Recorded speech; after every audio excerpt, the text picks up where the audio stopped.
Bom,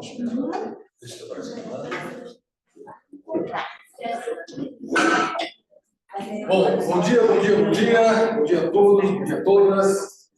É sempre uma satisfação reiniciar agora o semestre que vai ser importante. Algumas coisas antes de primeiras, antes de iniciarmos propriamente a apresentação. Este ano, estamos comemorando 25 anos do NEAD, vamos ter um congresso. Na semana que vem, mais tardar, já deve sair o edital, para que vocês possam fazer o resumo expandido e os artigos, os mestrandos, doutorandos, para fazer o artigo, para participarem do congresso, que vai ser de 24 a 26 de outubro. Para a graduação, é um resumo expandido. Como fazer um resumo expandido? Bem, a professora Juliane, ela, inclusive, pode comentar alguma coisa aqui. Ela tem um curso pronto para isso. Também tem uma aula minha de como fazer artigo e resumo, mas a professora Juliane está bem mais avançada do que o meu. Então, dá para seguir as dicas que a professora faz. E, caso não ache, tem aí a minha no YouTube. Então, para a graduação, o que nós vamos... É um resumo expandido. Eu estou na graduação, mas eu quero fazer junto com o mestrando. Dá para ser artigo. Esses artigos serão publicados nos anais. Como é um congresso internacional, isso vou colocar no lápis de vocês 3 vezes. A participação, a apresentação e a publicação. Então, são 3 vezes que vocês vão colocar no lápis de vocês. 3 vezes. Por que é importante isso? Bom, para quem quer entrar no mestrado, tem que ter publicação. Para quem está no mestrado ou doutorado, conta ponto, porque é um evento internacional. Tem uma tabela de pontos que os mestrandos e doutorandos adoram. É tão fácil de atingir que quase não tem graça. Tem que fazer uma quantidade de pontos enorme. E isso já facilita. Então, é algo que... E também para os professores. Os professores publicando também, ele também conta pontos para os professores, para doutores, etc. Então, é algo realmente que vem a calhar para quem quer seguir a vida acadêmica. Quem quiser seguir a vida acadêmica é algo que vem a calhar. Por isso, eu conclamo, claro, o pessoal que já está cadastrado no CNPq é obrigado a fazer. Para os demais, é facultativo. Mas eu gostaria muito que fizessem, porque a ideia é crescer. Mas eu estou no começo da faculdade, não tem importância. Você vai estudar sobre um determinado tema e apresentar. É um resumo expandido. O resumo expandido é algo mais simples. Mas você sempre tem que prestar atenção no método. Sempre existe método. E no caso de vocês, no método de abordagem, sempre é o dedutivo. Você pode ter uma hipótese, esse seria importante que o dedutivo, mas sempre o dedutivo é mais fácil. Mas o que é o dedutivo? Você começa da parte geral para a questão específica. Sempre da parte geral para a questão específica. Então, é mais fácil. Porque o objeto do teu estudo vai ser aquele ponto. Bem-vinda. Tudo bem? O objeto do estudo vai ser aquele ponto. Então, acaba sendo muito útil se pensar na parte geral e colocar terminar na parte específica. Colocar também os objetivos. Quais são os objetivos? O objetivo geral. Para que eu estou fazendo isso? Os objetivos específicos. Para quem? Quem são os destinatários disso? Sempre interessante. Sempre é importante deixar bem claro o objetivo. Tem o tema, sobre o assunto, a parte geral e qual é a pergunta que vocês querem responder. ao fazer mesmo o resumo expandido, o artigo, você tem que ter uma pergunta, em forma interrogativa. Tem que ter uma pergunta. Isso vale para a graduação, vale para o mestrado, vale para o doutorado, para o pós-doutorado, vale para qualquer coisa. Esse procedimento é o método que vocês vão ter que desenvolver. Ah, mas é difícil fazer. Claro que é difícil, mas até pegar o jeito. Até pegar o jeito, daí fica fácil. Esse é o aspecto geral. Então, esperem que, provavelmente, nessa semana que entra agora, vamos ter todos os dados necessários, vai ser publicado, vai ser divulgado, e nós vamos ter, acho que são 5 ou 6 GTs, não lembro de cabeça. Mas são GTs abertos, porque não é apenas, do ano passado foi o específico mais voltado ao Mercosul. Mas agora, como a linha de pesquisa do NEAD não restringe-se ao Mercosul apenas, e sim também a outras áreas, então ele fica um pouquinho mais aberto. Questão de tributação, dá para fazer, não há problema nenhum. Tributação internacional, guerra, direito humanitário, dá para fazer, as leis de guerra. A parte de direitos humanos, não apenas ao Mercosul, mas está aberto. Que nós temos sempre 4 linhas de pesquisa, sempre. Que o Mercosul tem, do NEAD, quais linhas de pesquisa? Nós temos aí a parte ligada ao conflito de leis do Mercosul, que é direito de atração privada, parte de direito de atração privada. Nós temos a parte de integração e desenvolvimento, que é direito de atração econômico, e desenvolvimento sustentável, que é direito de atração econômica. Então, entra uma porção de coisas, de organizações internacionais, FMI, Banco Mundial, OMC, então, entram vários conflitos ali na parte dentro do órgão de solução de controvérsia da OMC, ou mesmo do Banco Mundial, entra toda a questão da arbitragem internacional. Conflitos de jurisdição, aí são questões dos tribunais internacionais, as decisões das cortes, desde a corte, questão regional, a corte continental, a corte interamericana de direitos humanos, a corte europeia, a corte africana, as decisões então, dos tribunais, as diferentes posições, não só de direitos humanos, mas também de outros aspectos. É interessante você ver algumas decisões da Corte Internacional de Justiça e do Tribunal do Mar. Nós temos um aspecto que eu gostaria que alguém trabalhasse ainda no futuro, próximo, a questão que envolve o Mar da China.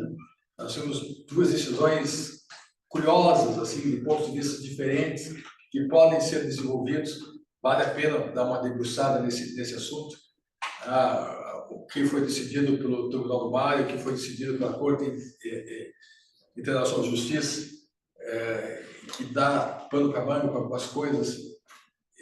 Ou seja, isso entra já no aspecto do direito internacional público também. E a quarta linha é uma parte mais filosófica, que ela entra a psicanálise e o direito internacional. Isso é uma parte mais específica, em alguns aspectos, mas entra mais a questão da filosofia do direito internacional, que é tão pouco explorada. Aliás, nesse momento que nós vivemos, de um pragmatismo excessivo, de uma escola realista muito dura, que estamos vivendo, a questão de pensar as relações internacionais, pensar o direito, ela está em falta. Nós somos muito mais voltados à questão prática, eu quero advogar, eu quero fazer isso aqui, do que pensar na questão propedêutica propriamente dita. E essa é uma quarta área mais de introspecção mesmo. Mais de introspecção, que acho importante. De certa forma, a nossa apresentação da semana que vem, ela vai, de maneira en passant, falar um pouco da história do direito, mas da história das relações internacionais também, e trabalhar com essa perspectiva. de pensar um pouquinho as coisas. Sempre eu comento com vocês, de nobis fabula narratur, a história dos outros é a nossa história. Nós somos as consequências de decisões que foram tomadas antes. Por isso, passa a ser algo... Olá, professora, seja bem-vinda. Por isso, é tão interessante. Eu, por exemplo, sou fascinado pelo estudo do direito, o direito como ciência, tá? Existem discussões a respeito disso, mas não tem problema. Nós temos que pensar que as coisas não caem de paraquedas. Nós estamos aqui por uma razão.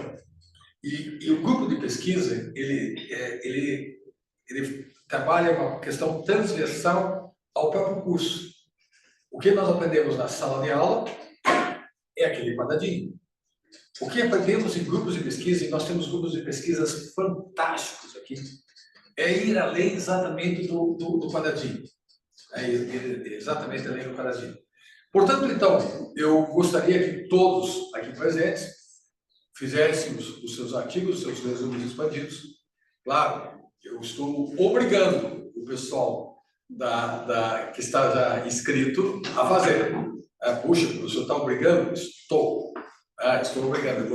Eu quero obrigá-los a melhorar o currículo de vocês.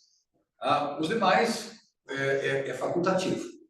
É facultativo. Então, a doutora Jânia já está sabendo que tem que saber alguma coisa. Porque eu quero lá do doutorado. É o mais breve possível. Então, pessoal, nesse começo de semestre, nós vamos ter um tema atual, provocante e desafiador. Eu passo a palavra à professora Juliane. Professora, a palavra é sua. Seja bem-vinda. Bom dia a todos, pessoal. Meu nome é Juliane. Hoje, juntamente com a Maria Luísa, nós vamos falar sobre um tema que, inclusive, foi apresentado no semestre passado, no Congresso, semestre retrasado, no ano passado, no Congresso do NEAD, que foi objeto de um artigo com o colega do mestrado. E agora eu trouxe juntamente com esse tema novamente, e desde lá já houveram muitas mudanças. Então a gente precisou até reformular a pesquisa, enfim, porque houveram muitas mudanças no curso desse ano. E basicamente nós vamos falar então ali sobre a questão dessa fiscalidade, sobre uma análise da ótica da análise econômica do direito, verificando se essa fiscalidade ela tem impacto ou não sobre a aquisição ou fabricação de veículos eletrificados. Quem vai começar essa apresentação? Nós vamos fazer aqui um bate-bola, então sinta-se à vontade também para participar, para dar opinião, enfim, fazendo comentários. Vai ser a Malu, que vai voltar para mim, aí vai voltar para ela e comigo de novo, tá? Então fiquem à vontade, podem fazer perguntas, podem participar, e é isso, pode começar. Lembrando que isso aqui, novamente, os que estão pela primeira vez, isso aqui é uma grande tábua redonda. Estamos entre iguais, por isso as perguntas, as questões, eu sempre tenho dúvidas, eu sou um cara que nasceu com dúvidas, para poder exatamente tocar essas informações. Então, Maria Luísa. Antes da gente começar a falar sobre a parte de fiscalização, tributos, que cada estado vai fazer, o que cada país vai fazer, a gente precisa contextualizar o foco principal dessa discussão, que é o meio ambiente, claramente. O primeiro ponto que eu acho importante a gente falar sobre é o efeito estufa e aquecimento global. Algumas pessoas acabam confundindo um com o outro, apesar de eles terem certa ligação, eles não são a mesma coisa. O efeito estufa ele é um fenômeno natural, físico, que proporciona uma temperatura agradável para a nossa convivência no planeta Terra. E o aquecimento global, ele é o efeito contrário do excesso desses gases de efeito estufa. Basicamente, o efeito estufa ele funciona. Os raios eles vão ser transferidos para a atmosfera e os gases eles vão pegar uma parte dessa energia e vão trazer essa temperatura, essa média de temperatura agradável do planeta Terra. Só que esses gases em excesso eles causam o efeito estufa. E Esses gases, por exemplo, seriam o CO2, que daqui a pouco eu vou falar sobre isso. E esses gases de efeito estufa, principalmente, eles são encontrados na utilização excessiva dos combustíveis fósseis. Então, na queima desses combustíveis fósseis, além deles emitirem diversos componentes poluentes, eles também emitem gases de efeito estufa, que em excesso causam um aumento da temperatura do planeta Terra, e com isso nós temos diversas catástrofes naturais, como a gente viu no Rio Grande do Sul, que, querendo ou não, é resultado desse aquecimento global, do aquecimento, do aumento das médias de temperatura do planeta Terra, então derretimento de geleiras, enfim, tudo isso é resultado do uso excessivo desses combustíveis fósseis e do excesso desses gases de efeito estufa. Então, o efeito estufa em si, ele não é o problema é o aquecimento global. E por conta disso, surge então o Acordo de Paris. O Acordo de Paris, basicamente, ele é um acordo que vários países firmaram, que serve basicamente para você diminuir os impactos desses excessos, desses gases de estufa, buscando um desenvolvimento sustentável. E isso traz a importância das fontes de energia alternativas e renováveis, como a energia elétrica, que vai participar dos carros elétricos. Até uma observação. Veja, olha o nosso grande desafio que o planeta tem. Nós estamos com a Terra, ela tem vários movimentos. Um deles é o que nós chamamos da obliquidade da elíptica, que historicamente a Terra está inclinada sobre o seu próprio eixo em 23 graus e 27 minutos. Ela está inclinada, ela se movimenta, está inclinada. O que está acontecendo? Já aconteceu no passado. Nós vamos ter uma inversão dos polos. Teremos uma inversão dos polos. Então, pense qual é o problema. Nós já temos o efeito estufa normal. Temos aí o aquecimento global provocado pela ação, por isso que alguns colocam que nós já estamos no antropoceno. A atuação do homem na natureza influenciando de maneira definitiva. Mas, ao lado disso, temos um outro fator. A Terra está invertendo os polos. E essa inversão dos polos, o que vai acarretar? A última vez que aconteceu, nós não estávamos aqui, nós não sabemos o que vai acontecer. Mas é evidente que a mudança de clima, vamos combinar, essa semana, em pleno inverno, estamos em 27 graus, aqui em Curitiba. Isso é uma coisa assustadora? Então é um somatório. Este somatório, que é... O que nós podemos fazer? Nós podemos retardar, pelo menos por enquanto, alguns desses efeitos. Através de atuações como ela vai trabalhar agora. Mas isso nós podemos fazer. Mas que é inexorável, nós vamos ter uma inversão dos polos. Então, o clima vai alterar. Vai você acabar com os efeitos do aquecimento global, porque o estrago já foi feito, não tem mais o que fazer, e até porque qualquer atividade humana gera algum tipo de gás de efeito estufa, então não é algo que a gente consegue mudar assim 100%, mas é mais para você retardar os efeitos que podem afetar os seres humanos como um todo e o meio ambiente. Enfim. E olha como nós temos alguns efeitos indiretos. Rebanhos, grandes rebanhos que nós reunimos, isso provoca ajuda no efeito estufa. Então, mas é uma ação indireta que estamos provocando, não é só a poluição direta, são as questões indiretas. O problema é o excesso desses gases. E nós somos quase em 8 bilhões de pessoas no planeta. Por favor. Bom, um dos gases de efeito estufa é o CO2, que é muito conhecido. Eu acho que é um dos gases mais conhecidos do efeito estufa, e nesse gráfico, acredito que não vai dar para ver muito bem, mas aqui está o Brasil. E aqui é ano 2000 e 2022. Então, como vocês podem ver, o Brasil ele vem crescendo na emissão de CO2 cada vez mais, de maneira exponencial. E alguns países, como por exemplo, aqui os Estados Unidos, eles conseguiram diminuir um pouco. A China vem aumentando, já gigantesco a emissão de CO2 que eles já produziram, e hoje em dia eles estão um pouquinho melhor, estamos mais um pouquinho melhor. E aqui a gente tem a Índia também, que vem crescendo junto com o Brasil. E por que isso é preocupante? O Brasil, ele, em 2016, ele botou as suas metas do Acordo de Paris. Então, ele se... Como que eu posso dizer? Se comprometeu. Se comprometeu com o acordo para poder diminuir a emissão desses gases de efeito estufa, que é uma coisa que a gente consegue ver que não está funcionando muito bem, mas isso é um debate muito grande, que tem várias vertentes, e se a gente fosse falar só sobre o Acordo de Paris e o Brasil, a gente ia precisar de muito mais tempo para discutir sobre isso, porque é uma questão bem problemática, que envolve fatores políticos, econômicos, enfim.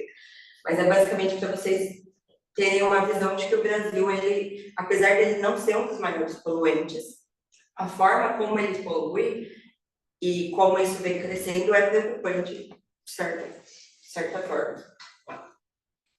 Bom, veículos eletrificados. Contexto histórico. Eu acho que muitas pessoas, eu pelo menos, eu sou 100% leiga de carro. Eu só sei andar nele, mas eu não sei termos técnicos, enfim. Então, para mim, os carros elétricos, antes mesmo da minha pesquisa, eu achei que eles eram algo recente. Então, algo de 1900 e alguma coisa, mas eles não eram tão antigos assim. Mas o surgimento dos carros, dos carros elétricos, ele surgiu em 1880.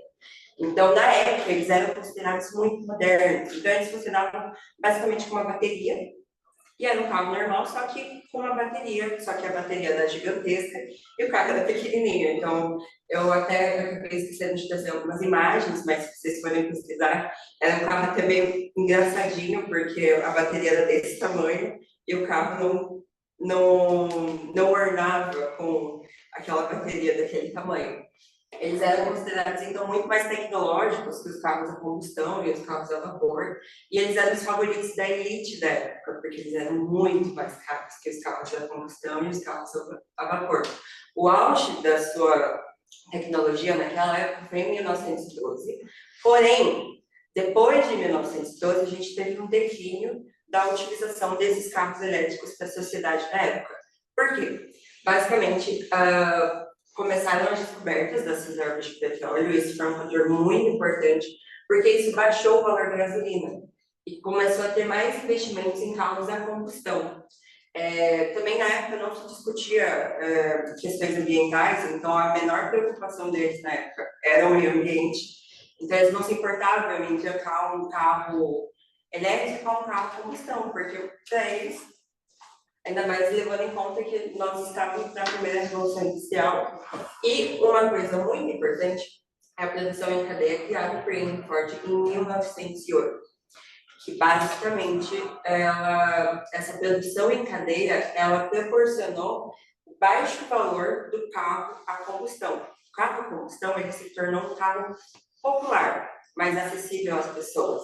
Então, o carro elétrico ele foi perdendo a sua popularidade justamente porque o carro a combustão era muito mais barato, você tinha menos investimento para você manter o carro elétrico, manter o carro a combustão, e o carro elétrico, por sua vez, ele precisava de muitas manutenções.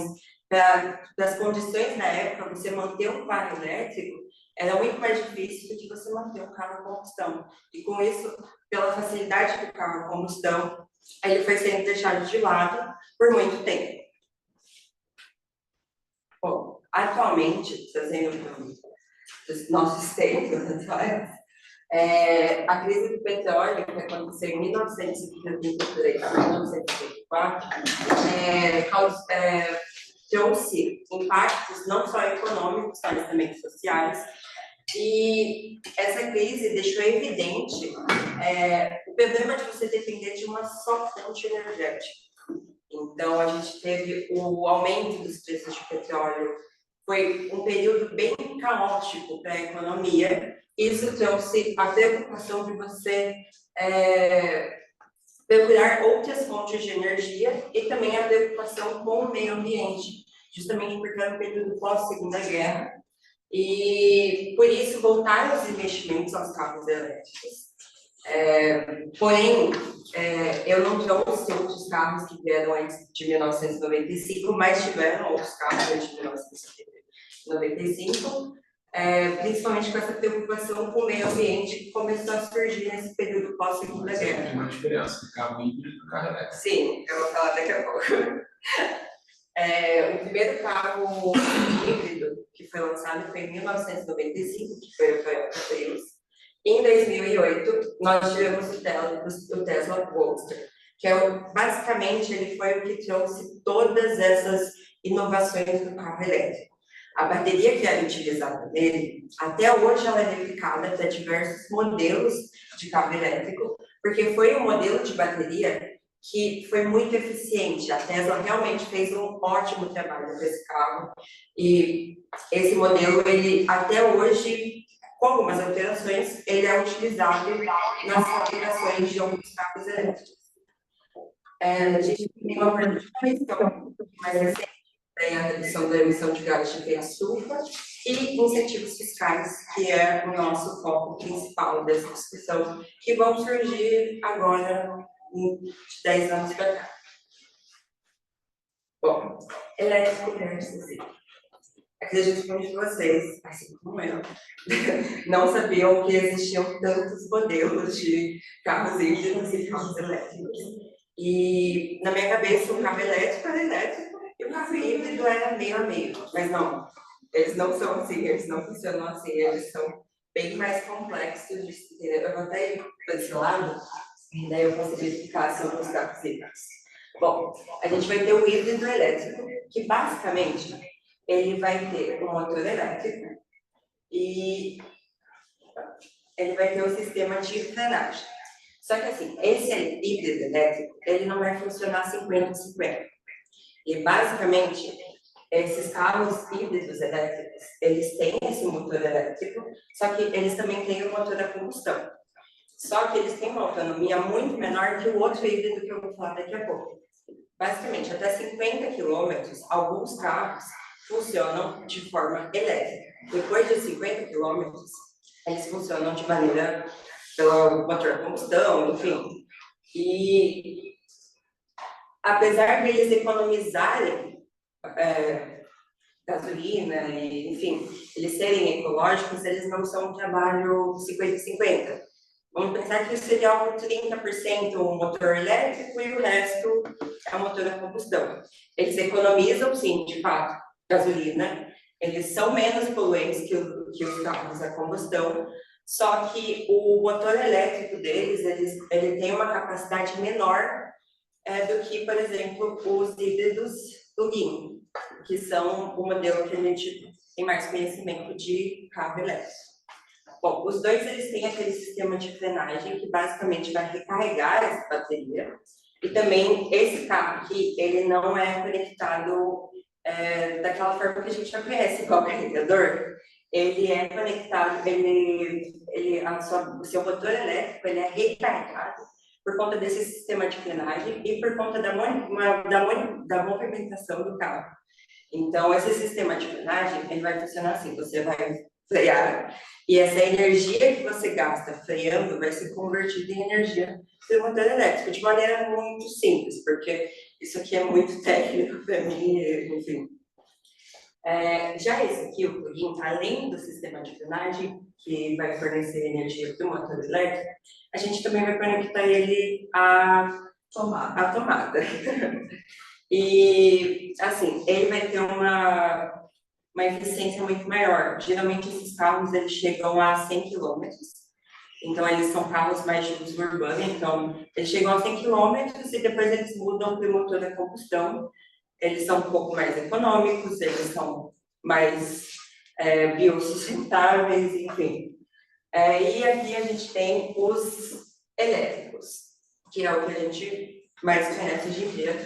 Eles vão ter esse motor elétrico, eles vão ter o sistema de frenagem, assim como os híbridos, mas a diferença é que eles não vão ter o motor de combustão, como vocês conseguem ver na diferença de imagem. Então, esses carros elétricos, na bateria deles, eles têm um limite de quilometragem que você pode fazer com a cada carga. Então, por exemplo, tem carros que têm 300 quilômetros, 400 quilômetros. O máximo que eu vi, se eu não me engano, foi 500, mas eu não vou saber qual que é, mas eu acredito que seja um da BYD. Então, eles são limitados à quantidade que a fábrica produz aquela bateria, e eles também carregam da mesma forma que o outro. E o outro carro elétrico, que é um que eu não fazia ideia que existia, basicamente ele tem um tanque de hidrogênio. Então, ele é um carro elétrico movido a hidrogênio.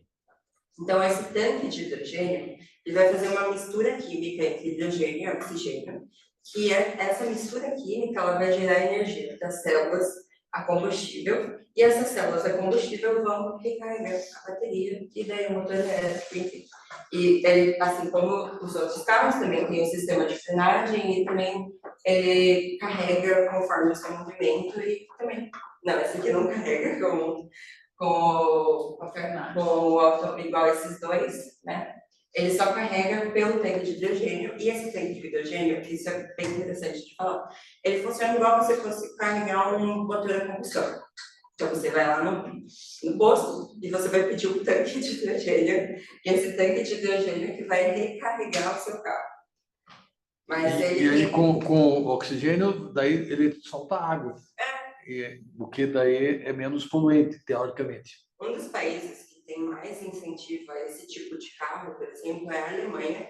Eles incentivam bastante esse tipo de veículo. E o funcionamento deles, ele é bem parecido com o motor a combustão. Só que ao invés de você usar o combustível, você usa o hidrogênio, que só vai soltar água depois. Isso é muito interessante. O futuro, então temos duas disputas no futuro, os carros elétricos e os carros a hidrogênio. Os prós. Ele é mais limpo, na verdade. Isso é algo indiscutível. Desempenho e custo por quilômetro. Eu não sei se vocês já chegaram a pegar algum Uber que dirige carro elétrico. Eu acabei tendo essa experiência recentemente. E eu sou muito curiosa, então eu perguntei para ele quanto ele gastava por mês. E levando em conta que o Uber anda muito e trabalha muito, indo e voltando, e ele roda muitos quilômetros por dia, ele me falou que ele gastava R$200 por mês.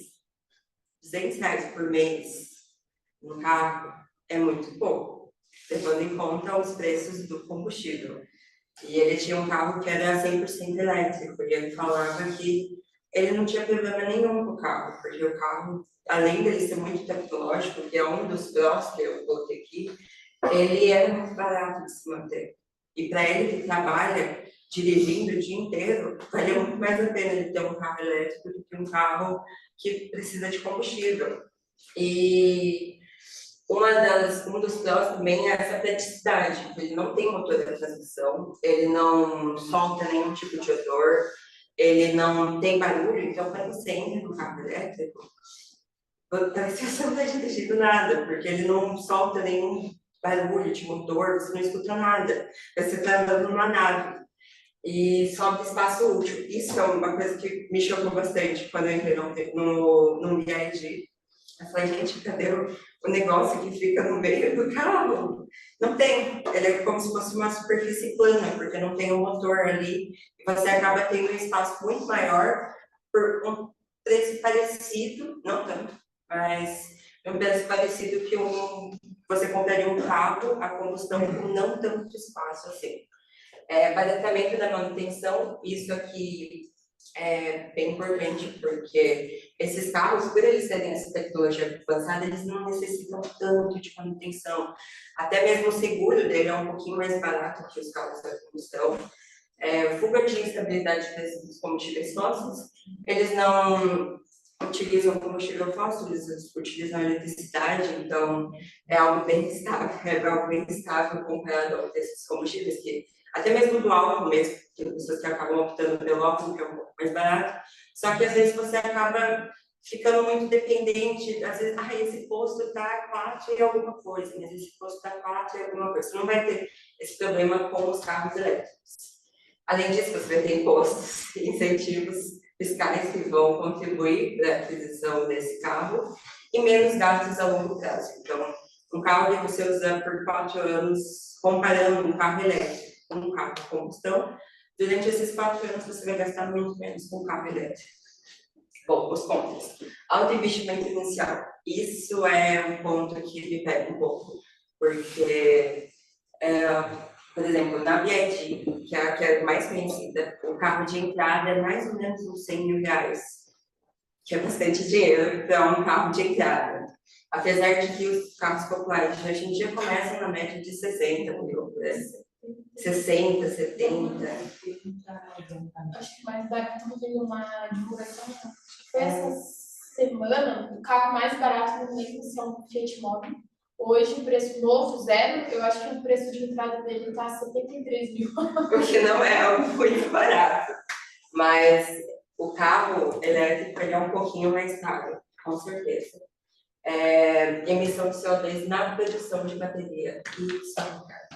Isso é um ponto que algumas pessoas elas acabam criticando os carros elétricos na parte dos incentivos fiscais e justificando pelo fato de que na produção da bateria, como tem muito extrativismo mineral, gasta muita energia para produzir essas baterias elas emitem bastante CO2 de maneira considerável, que não torna eles tão sustentáveis, assim. E algumas pessoas tentam justificar o não incentivo fiscal nisso aqui, mas isso é uma discussão mais pra frente. Impactos ambientais das fontes energéticas. Justamente esse extrativismo mineral para produzir essa bateria, ele pode acabar excedendo, e isso pode ter impactos, obviamente. Mas isso precisa de muitos estudos para discutir sobre essa questão, porque realmente, por utilizar muito desses minerais, essas baterias elas acabam impactando de diversas formas no meio ambiente. Então, novamente, a discussão de que eles não são 100% sustentáveis. Pouca autonomia, que foi o que eu falei, alguns são limitados. Então, por exemplo, você não consegue ir para Goiânia com um carro elétrico. Com um carro híbrido você consegue, mas com um carro elétrico você não consegue, porque sobe de 500 km. Então, e a maioria tem que estar no máximo 500 km. Tempo de recarga você gasta bastante. Balneário Camboriú. Consegue? Não, porque você trava ali a serra e às vezes você fica 12 horas, acabou. E por mais que o sistema de freio ele funcione ali para recarregar, você vai freando, o carro do carro tem que morrer. Alguém confiaria para Balneário Camboriú com elétrico? Professora Juliana, você confiaria? Confiaria? Confiaria? Centenas de amigos Que vão. Eu Pegaram ainda o trânsito. mas você para, tem. Daqui até Balneário tem acho que 10 ou 12 pontos de. Tem pontos para um dos problemas, por exemplo, é a instalação de pontos de recarga. Porque, assim, se você for para lugares como Balneário Camboriú, obviamente você vai encontrar pontos de recarga. Mas, por exemplo, você, igual o Goiânia, chega em Minas Gerais, é uma reta. E não acaba. Só tem plantação de banana, não acaba, é mato. Mas daí você tem que se entregar antes. Vai organizando, chega em São Paulo, vai mais em São vai. Leva um pouco mais de tempo, e justamente esse tempo de recarga ele demora um pouco. Isso também é um contra, mas na minha, assim, para mim, eu acho que não é um contra que eu levaria em conta levando uma organização correta da viagem. Opções de fonte de energia, você fica muito limitado à energia elétrica, ou, por exemplo, ao hidrogênio. Pouca diversidade de fabricantes e modelos. Aqui no Brasil, a gente tem alguns modelos híbridos, então a gente ainda tem a Toyota, que tem alguns modelos híbridos. Tem alguns professores que têm um Toyota híbrido, que é vermelho. Ele é o seu? É o seu. Então, a gente ainda tem vários modelos híbridos. Então, tem o Toyota, tem o Golf, GT, se eu não me engano. E a gente também tem alguns modelos elétricos híbridos pela BYD, já que aquela GWM, que tem o carro Hora, que é bem bonitinho, bem legal. Porém, a gente tem pouca diversidade fabricante. A BMW, A BMW, a Mini, sim, tem qual? Audi. A Audi tem vários. A Porsche tem vários também. A Mercedes também tem. mas assim, em relação aos... em relação a... mas são mais elevados. O valor é bem mais alto. Mas em relação aos modelos mais baratos, realmente a gente tem pouca diversidade de fabricantes e modelos. E também a instalação de pontos, que eu comentei, e o descarte da reciclagem das baterias, que é uma discussão bem longa. Porque, como eu falei, a bateria por si só, ela tem muitos componentes que podem ser poluentes, dependendo do tipo de descarte. Tem algumas indústrias de carros que ainda estão vendo como fazer esse descarte, então é uma discussão bem mais ampla, mas é um dos pontos que dá para a gente tratar aqui. Bom, agora eu vou entrar um pouco. Parabéns.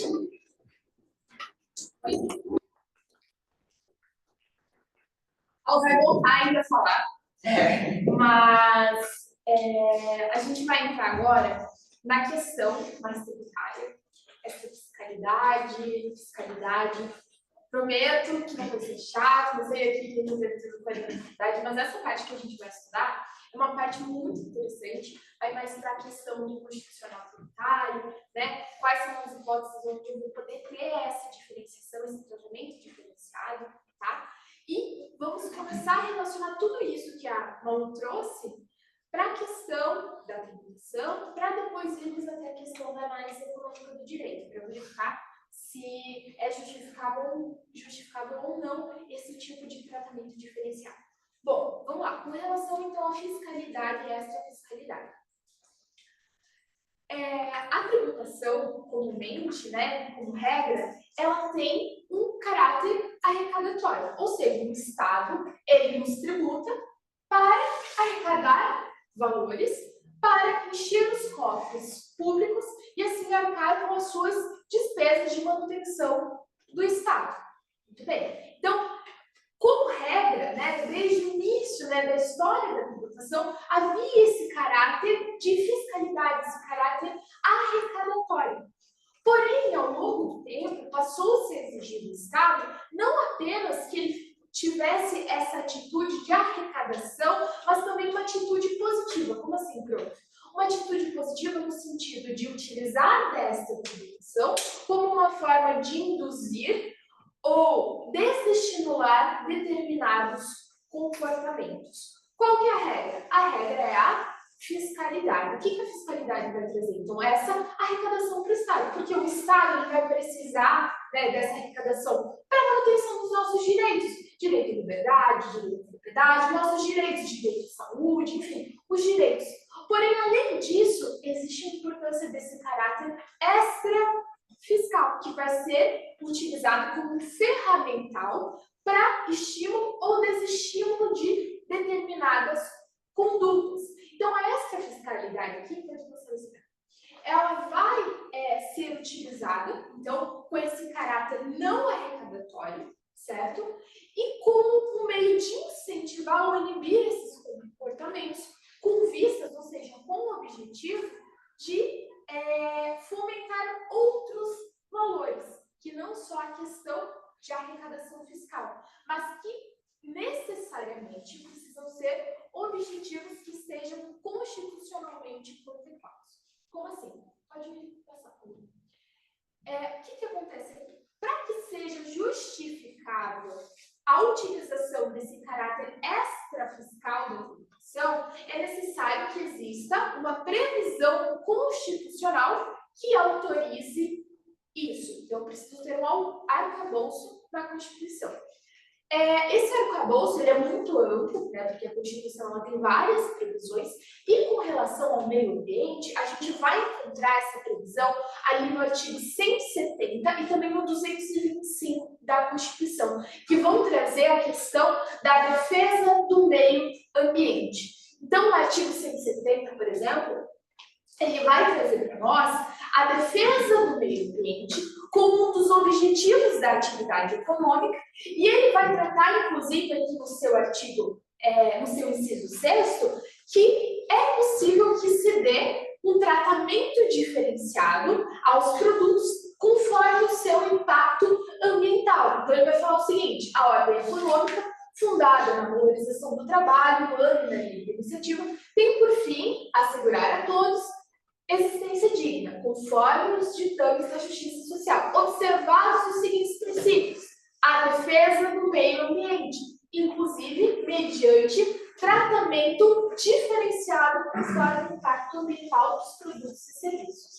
Então, aqui eu tenho a autorização constitucional para que haja esse tratamento diferenciado.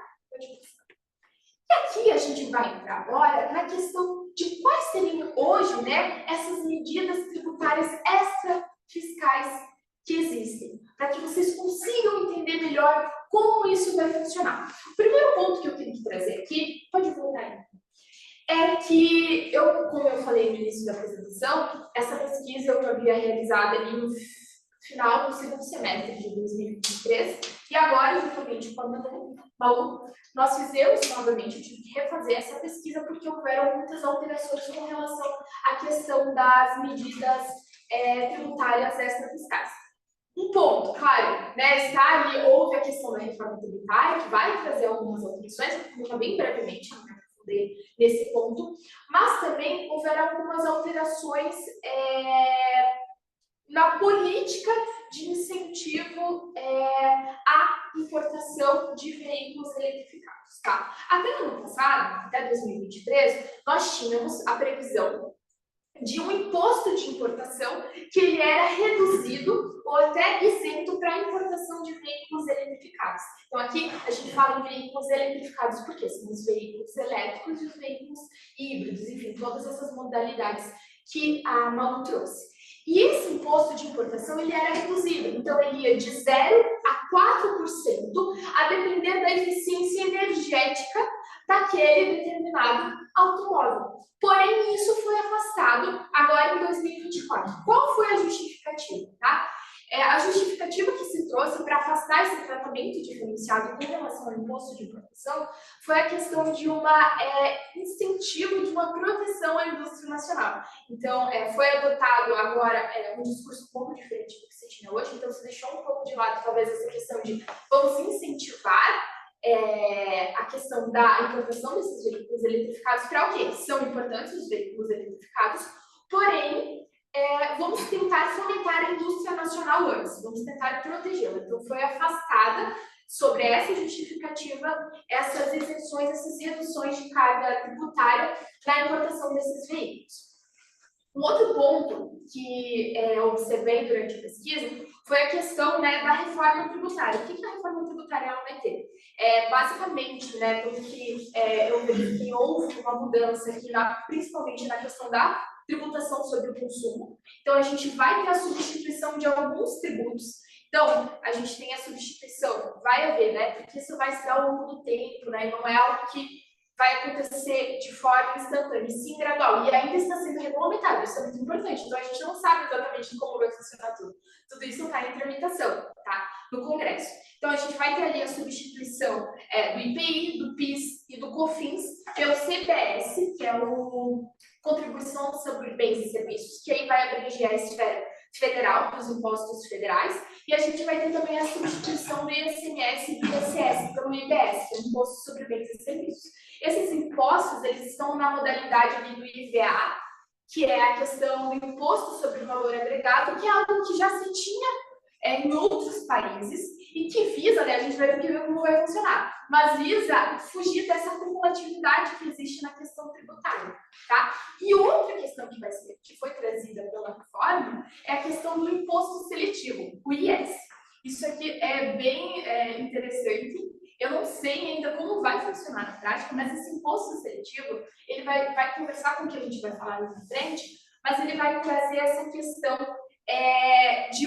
do que a gente vai chamar talvez de imposto sobre o pecado, né, que existe ali na doutrina do direito econômico. Por quê? Ele vai colocar uma carga tributária mais elevada sobre alguns tipos de produtos, até mesmo nessa linha de desestimular o consumo de alguns tipos de bens e serviços. Então, por exemplo, eu vou ter a incidência desse IS, desse imposto seletivo, sobre bebidas alcoólicas, sobre cigarros, e também uma das previsões, isso eu fiquei um pouco preocupada, não sei como vai funcionar, é sobre a questão dos veículos.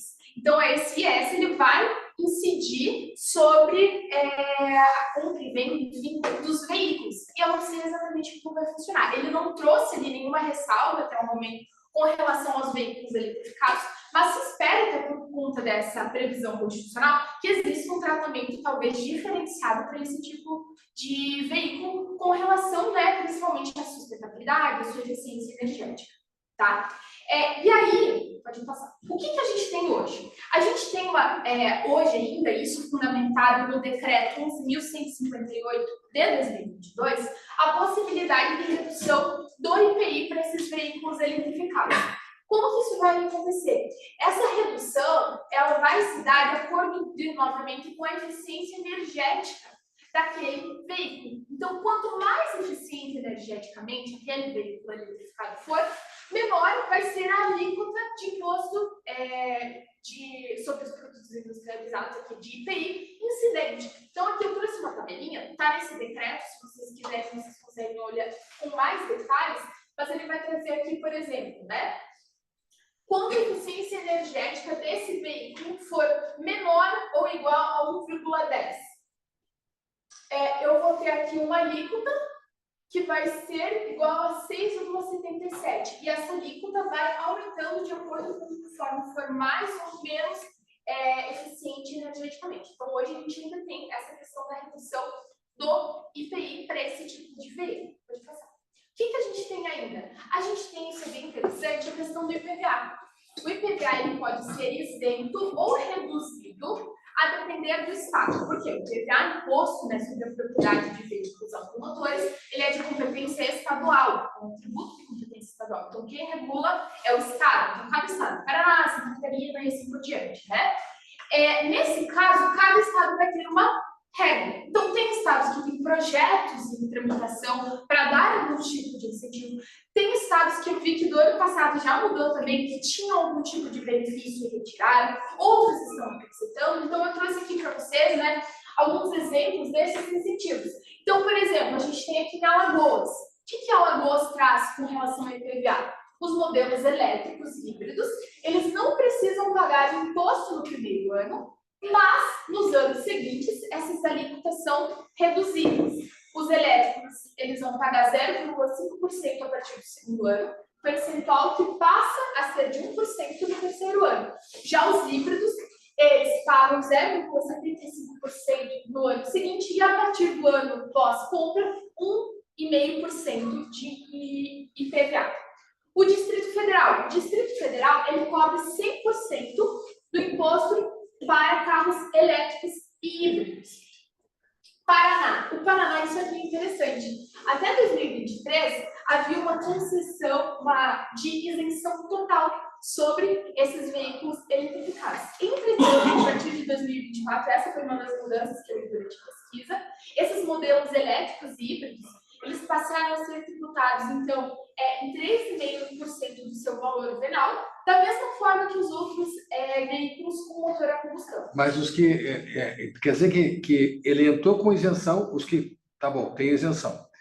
Mas a partir do ano que vem, eu vou pagar... O IPVA... Mas dos novos, ou os que não pagavam, vão pagar agora? Todo mundo vai pagar. O IPVA ele vai ser calculado ali no quarto ano da aquisição, vai ser anual. Então, todo ano, a partir daquele momento, você vai pagar. Então, teve mudança aqui no Paraná, dessa tributação. Em alguns outros estados também. Aí, por exemplo, Pernambuco consegue isenção de IPVA apenas para carros totalmente elétricos. Os híbridos não são contemplados com essa concessão. Pode passar. Vou trazer aqui alguns. São Paulo é interessante, porque é onde a gente mais vai ter carros eletrificados. Porém, mesmo com o maior número de emplacamentos de carros elétricos e híbridos, não há um incentivo de desconto no IPVA para o governo estadual. exclusivamente na capital paulista, então em São Paulo, capital, é oferecida uma restituição de 50% do tributo para proprietários de carros elétricos e híbridos, assim como a isenção do rodízio municipal para as duas categorias. Isso é interessante. Mas no Paraná, por exemplo, não pagava Estado, né? O elétrico não pagava Isso eu Estado. não sei se vai mudar, professor. Professora, não pagava? Não paga ainda. Está isento de Estado. Eu não entrei na pesquisa do Estado, só realmente do IPVA, que foi uma mudança agora, no começo do ano, eu também surpreendi. Fiquei, que legal, tinha isenção. Não tem mais, do IPVA. Que legal. Essa discriminação que o Estado de São Paulo está fazendo, né? Porque é um imposto estadual e, bem, se estiver na cidade de São Paulo, tem um benefício. O resto do Estado, não. Mas, para mim, isso totalmente vai contra o princípio da isonomia. Concordo, porque deveria ser aplicado, então, no Estado inteiro. Você pagou o IPVA do teu carro, Juliana? Não. Mas era... que vem vai pagar. Que É bom. interesse da arrecadação, é muito importante. Exatamente, até porque eu não sei se Não tem o princípio da arrecadação, né? Mas tem o princípio do interesse da arrecadação. interesse da arrecadação. Exatamente.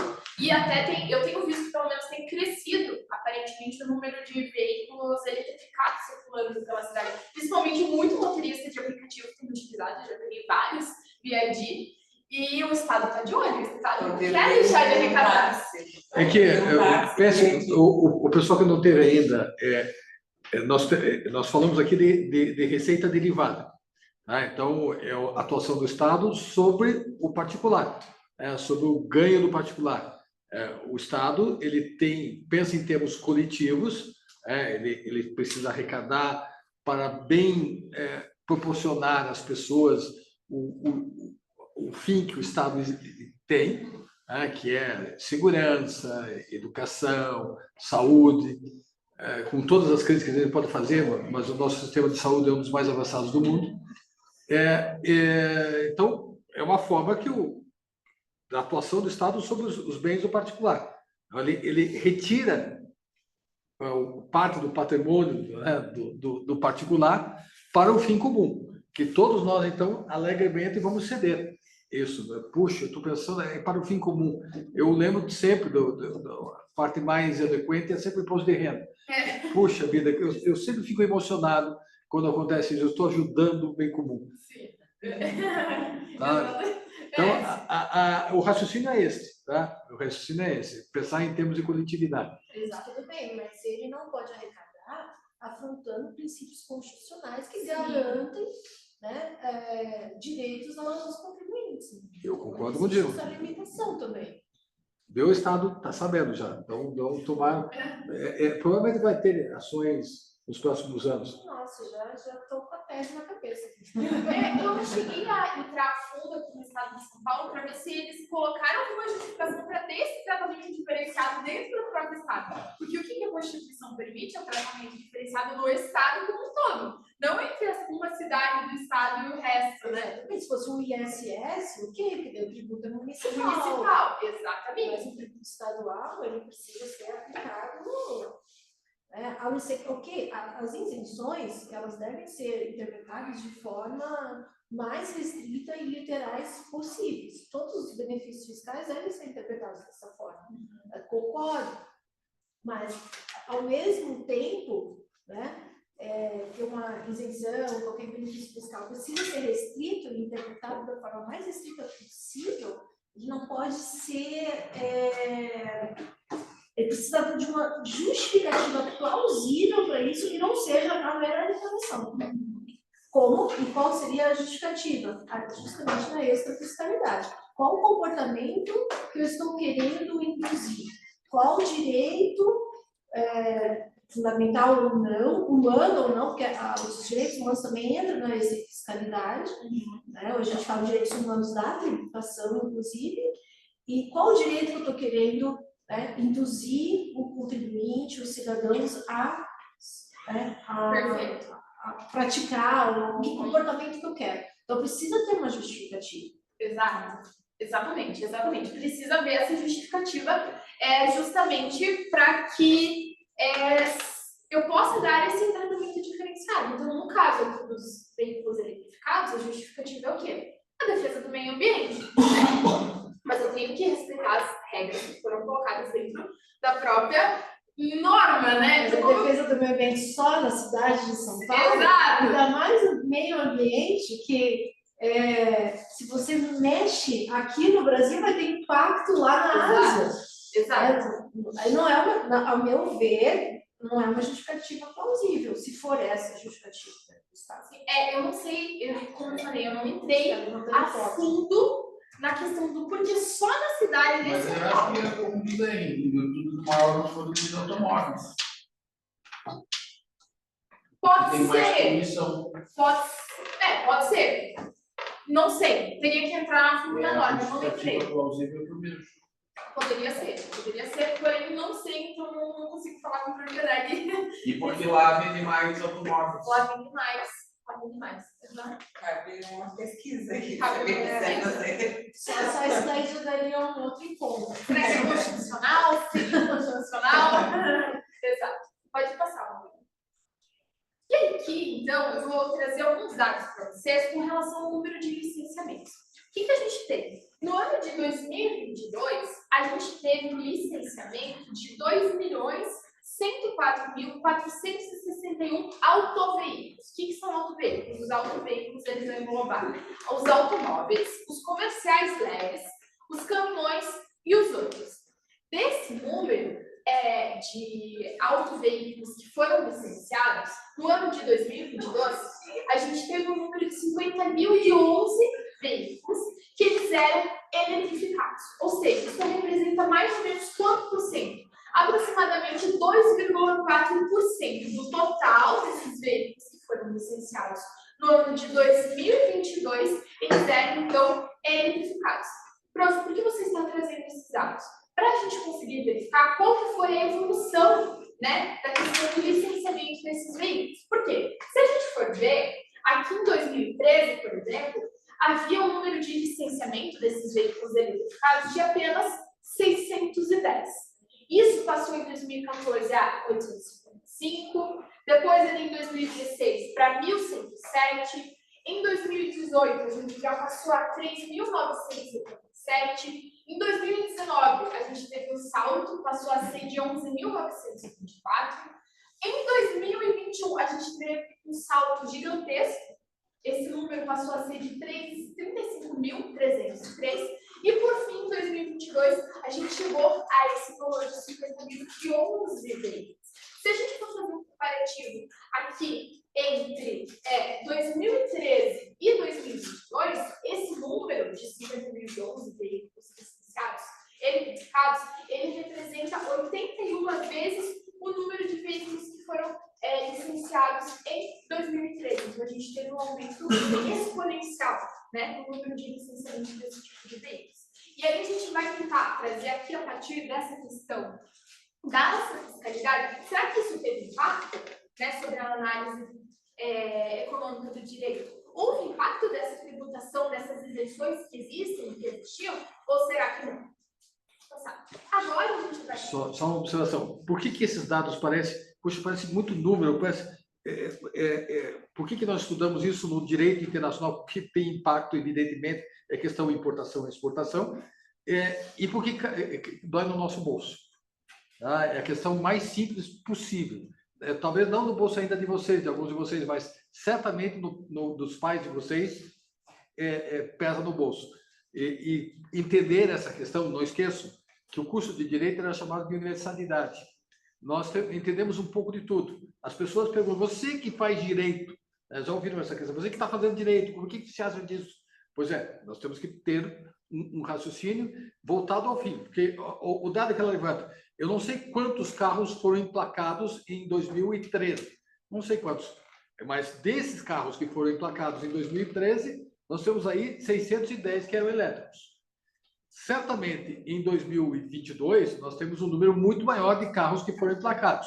Então, saber se essa proporção acompanhou o mesmo ritmo é um critério que a gente tem que pensar. Sim, houve, eu não trouxe aqui esse dado, porém houve sim um aumento dessa porcentagem de veículos eletrificados. Então, ali em 2022 foi o pico da porcentagem proporcionalmente, o número de licenciamentos total e o de veículos eletrificados. Então, houve esse crescimento ali até, pelo menos, no ano de 2022. E o outro lado, o que aconteceu? Os governos recentes, eles abandonaram a retórica de incentivar transportes coletivos. Eles acabam incentivando a compra do veículo individual. É uma política que você faz, ela tem um impacto no meio ambiente. Por quê? Porque você desprestigia os veículos coletivos em prol do veículo particular, aumenta a frota, cria, mas ao mesmo tempo você também cria empregos, você gera. Então, olha como para você ter um equilíbrio de tudo isso, como é difícil, né? Como é difícil. E nós, mas professor, nós estamos aqui no NEAD, não é só tributação, não, também é tributação. Nós temos que entender como é que funciona isso. Todo o sistema está tudo junto, sempre, meio ambiente, o direito internacional, política internacional, tributação internacional, a tributação interna e internacional, estão interligados. Os gregos chamavam essa questão do conhecimento, do mundo conhecido, de oikoumene.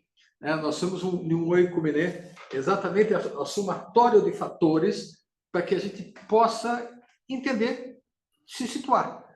Mas eu estou no primeiro, eu estou no segundo período. Tudo bem, não se assustem, vai piorar muito mais.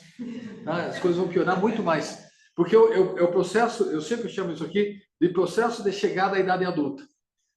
Os 5 anos de faculdade, professor, mas é muito difícil. Pois vai piorar. Até você se acostumar. É o grau de exigência. Então faz parte, não se assuste. Faz parte da vida de todo mundo. Qual que é a grande vantagem? É que você, pelo menos, vai ter um apoio, entender por que acontece isso. Perfeito. Obrigada, professor. Aí, aqui agora, a gente viu, então, um pouco das medidas tributárias extrafiscais no Brasil, e a Malu, ela vai trazer para a gente isso no mundo, no globo, né, em alguns dos países que a gente encontrou. Por quê? Isso não se restringe só ao Brasil, né? Essa preocupação ambiental não é só brasileira. Então, vários países eles vão trazer incentivos, e aí a Malu agora ela vai comentar para a gente. Bom, da Noruega, apesar de ser super óbvio, eles realmente têm algumas medidas tributárias fiscais. Então, quase 4 carros elétricos em cada 5 da frota em 2022 vão ter esses incentivos fiscais. Vai ter uma isenção de imposto sobre a venda e vai ter taxas mais baixas para pedágios, que é ótimo, porque o pedágio é caro. Bom, na Holanda também a gente vai ter o subsídio de 2.000 a 3.350 euros. A gente vai ter taxa zero ou reduzida para registrar os carros que não emitem esse CO2, por exemplo. E também a gente vai ter um pedágio reduzido para carros híbridos e isentos a carros que não emitem gases de efeito estufa, enfim. Por isso que é importante a gente saber a diferença entre os modelos de carros híbridos e elétricos, porque isso impacta na forma como os incentivos vão ser aplicados. Na Áustria também a gente vai ter alguns incentivos, então o subsídio de até 12.500 euros para veículos totalmente eletrificados e 2.500 para um automóvel híbrido. E a gente também vai ter essa taxa de registro calculada pela emissão de CO2 pelo veículo. Bom, no Chile, a gente vai ter isenção de pagamento para a circulação desses carros, e a gente também vai ter uma expectativa de até 2050 ter 100% do transporte público elétrico e 40% privado também. Falando em transporte público elétrico, antes de chegar aqui na PUC, eu acabei de ver um ônibus elétrico, eu nunca tinha visto, eu acho isso super interessante. Aqui em Curitiba tem antes tinha um que era híbrido, tinha ter bairros, e agora tem um totalmente elétrico, que eu não sei quais frotas tem, mas eu já vi no Inter 2, que ele é totalmente elétrico e ele tem até ar-condicionado dentro, você não vai com a janela aberta, ele vai sem fazer um barulho, é igual você falou, é uma nave. É uma nave. Ele parecia uma caixinha, eu falei, nossa, que bonito, deu meu pai, é elétrico, eu nunca tinha visto. Bom, na Alemanha, a gente vai ter empréstimos para empresas comprometidas com a sustentabilidade móvel. E a Alemanha, como eu tinha falado, ela tem bastante incentivo para aquele tipo de carro elétrico que tem o tanque de hidrogênio. Então, isso também é um ponto que eu acabei esquecendo de colocar, mas é muito importante também. Veículos completamente eletrificados que forem comprados de janeiro de 2016 até 2030, eles vão ser isentos de impostos por 10 anos. Então, se você comprou o carro hoje, daqui 10 anos, você vai ter que pagar imposto, mas você vai ficar 10 anos sem ter que pagar esses impostos. E por enquanto não tem nenhuma medida igual aqui no Paraná, que esses carros não vão mais pagar impostos. Por enquanto está assim, mas pode ser que mude. Mas a Alemanha, de todos os países que eu pesquisei, foi a que tem mais, como eu posso dizer, mais eficácia nessas medidas tributárias e foi a que mais deu certo, porque eles tiveram vários outros incentivos durante os anos, mas esses foram os mais recentes que eu achei que são interessantes. Bom, a China. A China, a gente conhece bastante ela nesse mercado de carros elétricos, porque muitos carros, como por exemplo a Jaque era a marca do carro, é produzido na China. Porém, a China, ela, diferentemente dos outros países, ela tem um incentivo muito mais em quem fabrica, ou seja, ela tem incentivo nas indústrias. Então, elas vão auxiliar e vão ter o auxílio financeiro e algumas isenções para as indústrias automobilísticas que produzem esses carros eletrificados. E os veículos elétricos que forem adquiridos a partir de 2025 serão isentos de imposto na compra. Ou seja, mais ou menos eles vão economizar $4.200 nessa compra. E esse incentivo ele é bem recente, porque até 2022 a gente só tinha incentivos voltados à indústria. A China se preocupava muito mais com a indústria do que com os consumidores, mas nos tempos para cá a gente vê um crescimento em alguns incentivos dos consumidores, de fato. Bom, em Portugal a gente vai ter a isenção do pagamento do imposto sobre veículos e a isenção do imposto único de circulação, que é o da União Europeia, se eu não me engano. Mas enfim, a gente vai ter essas isenções e uma coisa que eu achei muito importante é esse fundo ambiental. Esse fundo ambiental, ele é como se fosse um empréstimo. Então, ele vai incentivar a compra de carros elétricos na intenção de descarbonizar a economia portuguesa. Eles têm muito Portugal tem muito esse discurso de descarbonizar a economia. Então, esse fundo ambiental ele serve para isso, como se fosse uma forma de empréstimo. E incentiva também que as pessoas comprem os carros. E até 2035, eles pretendem proibir carros a combustão. Então, muitas famílias portuguesas estão se movimentando para fazer a troca de carro a combustão, para carro híbrido, de carro a combustão, para carro elétrico, enfim. Bom, no Uruguai, trazendo um pouco mais perto de nós, a gente vai falar um pouco sobre o Uruguai. Então, a gente vai ter o Fundo de Inovação em Energias Renováveis, que vai ser mais ou menos igual ao Fundo Ambiental de Portugal, que vai financiar e apoiar a transição energética do país. O Uruguai, aqui na América Latina, eles são os que mais têm incentivos.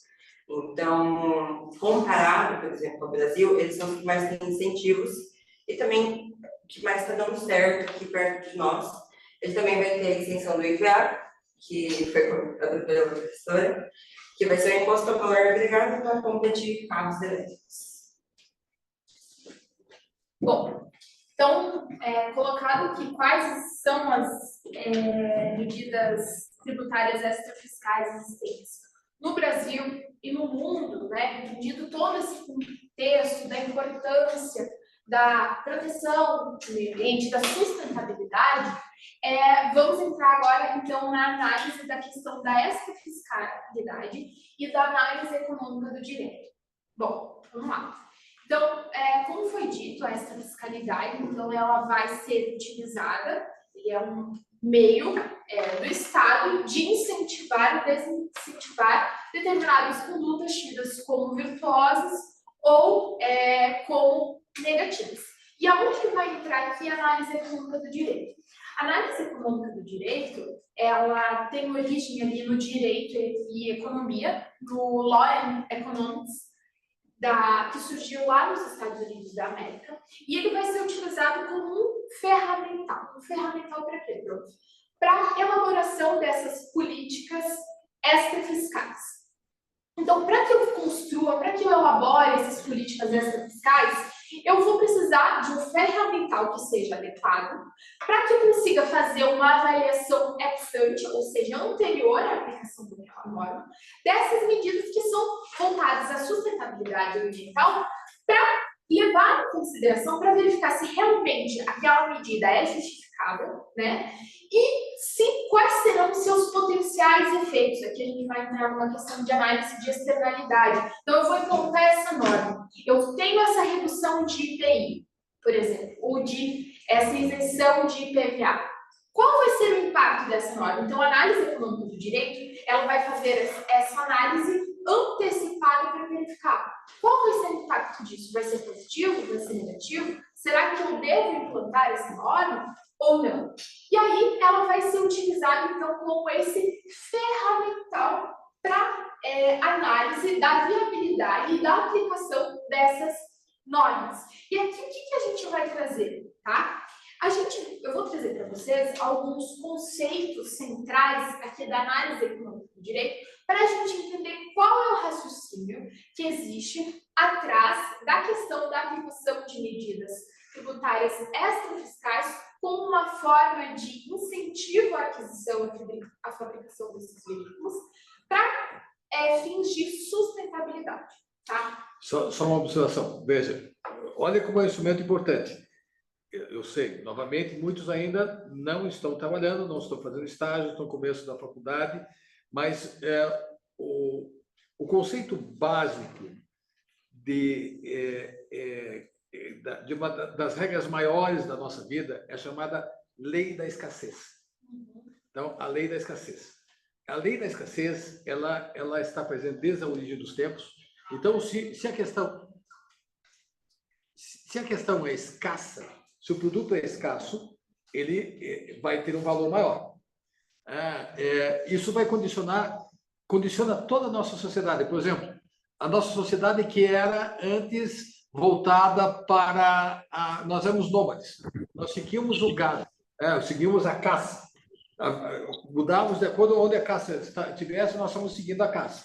Então, nós temos que tomar medidas para que esta caça seja suficiente para atender a nossa tribo. Então, como é que nós vamos adotar medidas relativas a isso? Alguns conceitos básicos, parece incrível dizer isso, mas a noção da monogamia não surge como um princípio religioso, mas surge como um princípio econômico. Nós temos que ter menos filhos, menos esposas, menos quantidade menor de maridos, etc. Mas qual que é o objetivo? O objetivo é exatamente ter uma população que possa se adequar às necessidades de toda essa população ser alimentada. Os fatores são fatores econômicos, que depois vão ser incorporados em fatores sociais, fatores religiosos, etc. Mas antes são econômicos. E saber por que isso é importante é decidir qual que vai ser o melhor, qual vai ser a nossa melhor opção. É a nossa escolha. Se eu escolher isto, vai ter essa consequência. Se eu escolher aquilo, vai ter outra consequência. Aqui é uma proposta racional. A ideia de uma análise econômica do direito. Então, qual a opção? Em termos econômicos, em termos, claro, a questão econômica, mas a consequência jurídica da minha decisão, ela vai implicar no aperto do meu bolso ou não. Colocando em termos simples. Por quê? Porque, olha, aí vai ter uma racionalidade, maximização da riqueza, palavras de cunhos um pouco mais complexos, mas desnudando a questão é exatamente isso. Por isso que é importante para a gente. Não importa se você esteja no primeiro ano ou esteja no pós-doutorado. Nós temos que prestar atenção nesses dados. Puxa, mas nós somos estudantes de direito, exatamente por isso. Exatamente por isso. Parece, para ela, parece, o que eu estou falando é grego antigo, muitas vezes, né? Não parece grego antigo, do primeiro período? Nossa, que coisa difícil. Calma, calma. É tudo uma questão de hábito. E por isso que eu procuro colocar muitos dos temas expostos de uma maneira um pouco mais fácil para que vocês entendam. Por isso que é importante a gente entender algumas coisas e não tenho medo de perguntar. Lembre-se que isso aqui é uma grande tábua redonda. Tem dúvida? Pergunte. Não se acanhe. Ninguém vai te condenar porque, nossa, que... Não, isso aqui é uma tábua redonda. Pergunta, eu tenho que ter, as coisas têm que estar claras. Perfeito, professor. Obrigada. Até essa explanação que o professor já serviu de introdução para o que eu ia trazer e até desnudou vários aspectos do que a gente vai trabalhar, porque é exatamente isso que o professor falou. O que acontece?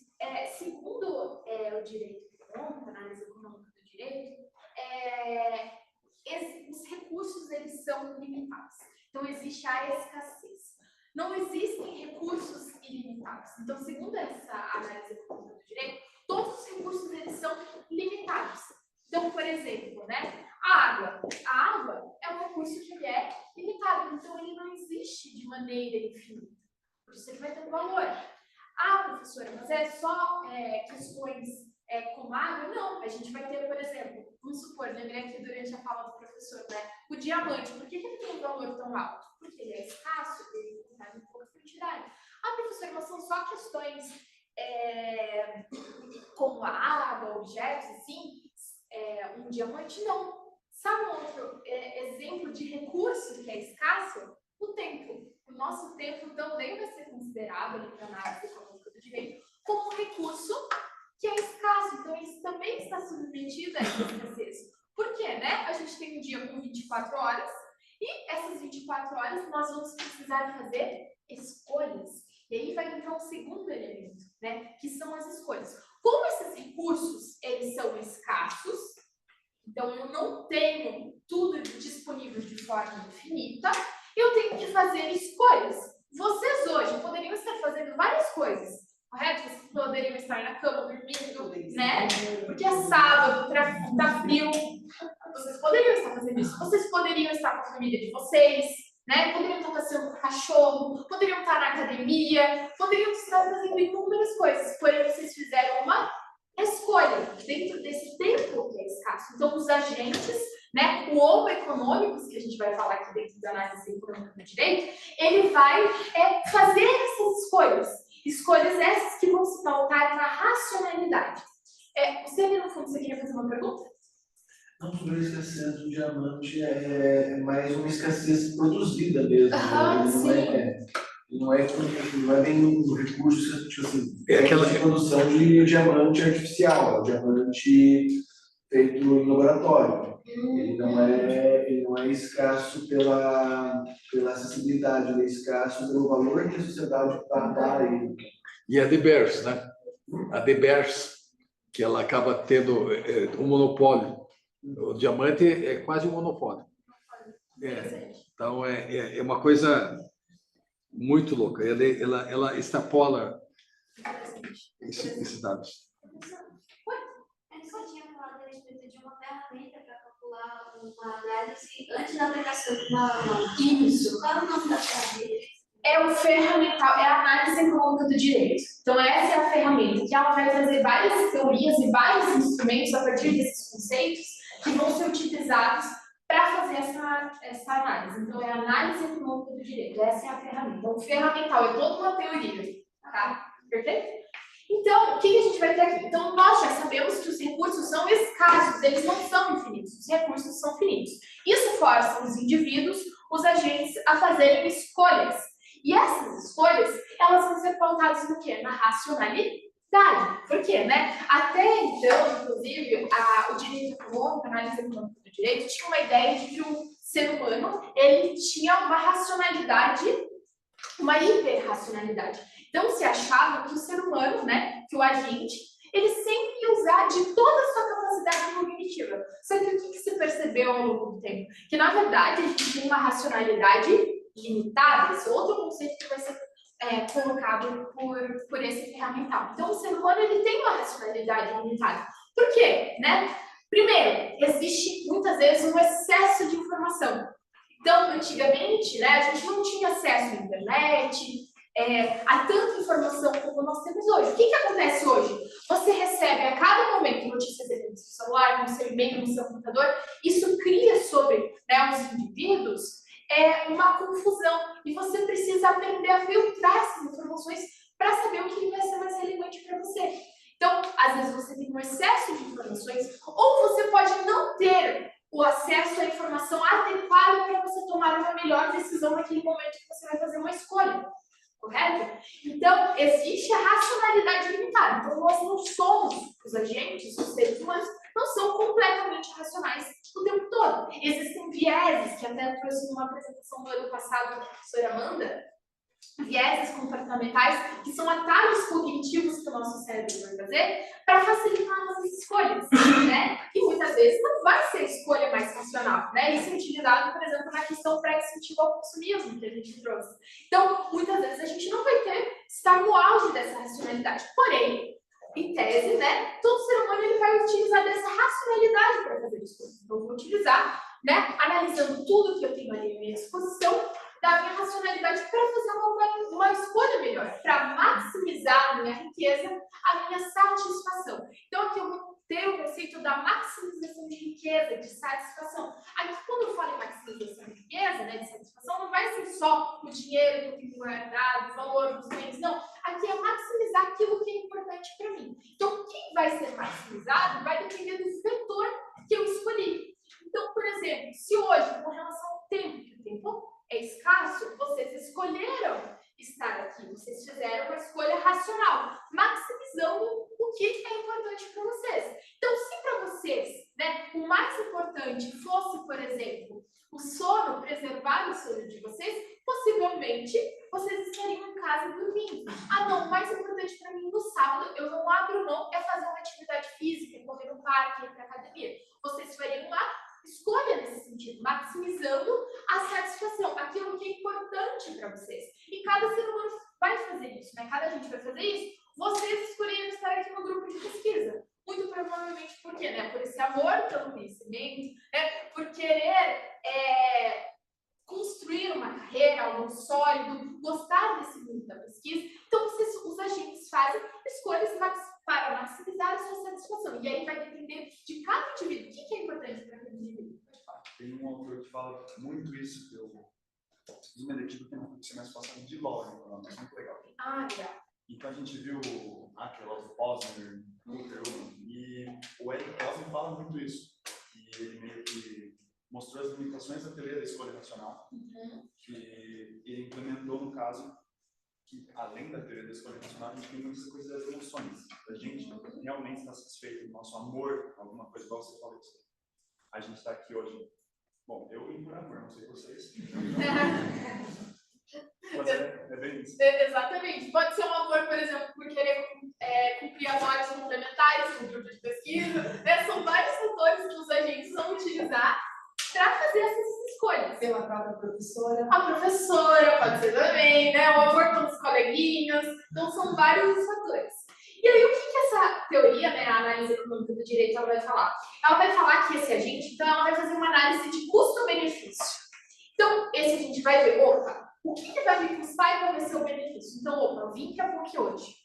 O custo, eu vou ter que acordar cedo, eu vou ter que pegar, né, o meu carro, o ônibus, uma carona, enfim, um Uber para vir para cá. E qual vai ser o benefício? Ah, o benefício é o meu conhecimento, o benefício vai ser que eu vou interagir com pessoas muito interessantes, eu vou aprender, eu posso desenvolver uma pesquisa bacana para o meu futuro, para me tornar um melhor profissional.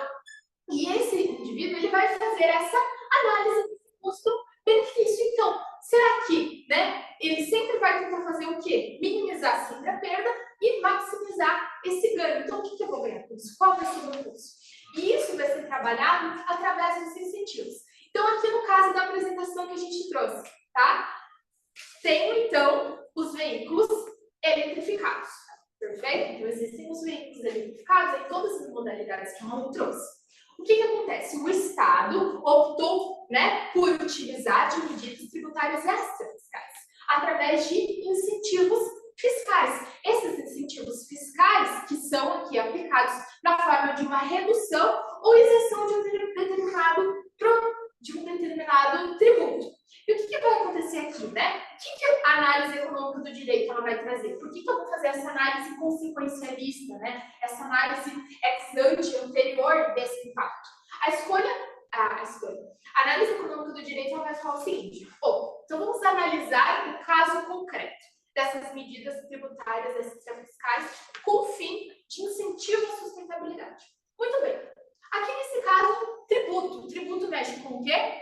Com o bolso das pessoas. Muito bem. Então, o dinheiro é um recurso escasso. Concorda? Então, aqui a questão dos valores, a gente precisa trabalhar para vender a nossa força de trabalho para receber o valor. Então, né, a nossa remuneração, o nosso dinheiro é bem escasso. Muito bem. A partir disso, eu vou ter que, utilizando da minha racionalidade, fazer uma escolha, né? E tentar maximizar a minha riqueza, a minha satisfação. Então, eu vou olhar ali, eu tenho dois tipos de veículos, duas modalidades. Eu tenho os veículos a combustão e eu tenho os veículos eletrificados.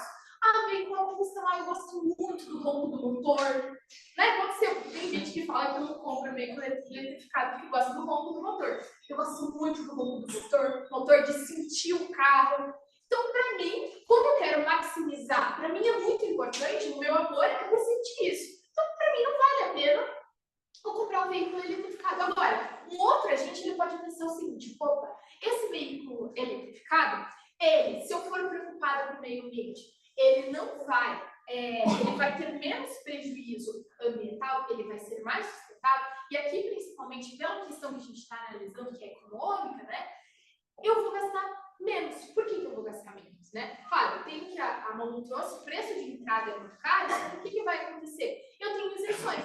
Então, né, eu vou ter uma redução ou uma isenção de PVA, eu vou ter desconto ali no pagamento do IPI, isso vai chegar no consumidor mais barato. Então, eu tenho medidas no mundo, né, no que a gente viu, que vão servir como incentivo para que esse indivíduo pense, vai ser mais barato. Ou, por exemplo, né, a Malu trouxe um motorista de aplicativo que estava gastando R$200 por mês, imagina, rodando o dia inteiro, só com energia elétrica. E eu também já ouvi relatos assim, que eu gosto de conversar no Uber, e eu perguntei, e aí, quanto que você gasta? E eu, um valor ínfimo. Então, tudo isso vai ser analisado pelo agente. E cada agente vai fazer essa análise. E aí, o que a análise econômica do direito vai trazer? Vai trazer que os agentes eles vão responder nessa espera, pelo menos, que os agentes respondam a esses incentivos. Então, o que se observou da nossa pesquisa aqui é que, sim, esse ferramental da extrafiscalidade, a partir da análise econômica do direito, pode sim incentivar a adoção desses comportamentos mais sustentáveis ecologicamente através da aquisição, enfim, da fabricação por conta desses incentivos de veículos eletrificados. Então, acho que seria isso. Pode passar, né, as considerações. Então, ela é capaz, sim, de induzir determinados comportamentos. Claro que existe toda essa questão das preferências individuais, da racionalidade limitada, enfim, mas ela é capaz, sim, de alterar a conduta desses agentes. É a mesma coisa que vai aqui incidir com relação à questão da proposta do IS, né, do imposto seletivo, que é a tributação do pecado, né? Porque eu vou tributar aquilo para desincentivar. Por exemplo, cigarro tem uma tributação altíssima em cima. Qual que é a intenção? Em tese, é desestimular a compra ou o consumo desse produto. Claro, professora, mas quem é fumante deixa de comprar? Não deixa, mas em tese você vai desestimular aquilo, bebida alcoólica e assim por diante. Então, tudo isso vai servir como um incentivo para que aquele indivíduo faça aquela escolha mais adequada de acordo com a racionalidade do sistema. Porque pense o seguinte, embora tenha o prazer, etc., você tem um custo que o Estado tem na questão da saúde. Na saúde, exatamente. Se você tem se coloca essa tributação, mas parece que o Estado aumentou tanto a tributação para desincentivar, então não vou fazer mais isso. Pois é, mas o Estado compensa na outra parte, que é no setor de saúde. Por isso que nós temos que ter uma visão holística sobre as coisas. né? É importante, não temos que ser bitolados, temos que ver o que acontece, qual que vai ser o benefício, por isso que a análise vai ser importante. Onde é que eu vou ganhar? Onde é que o Estado vai ganhar?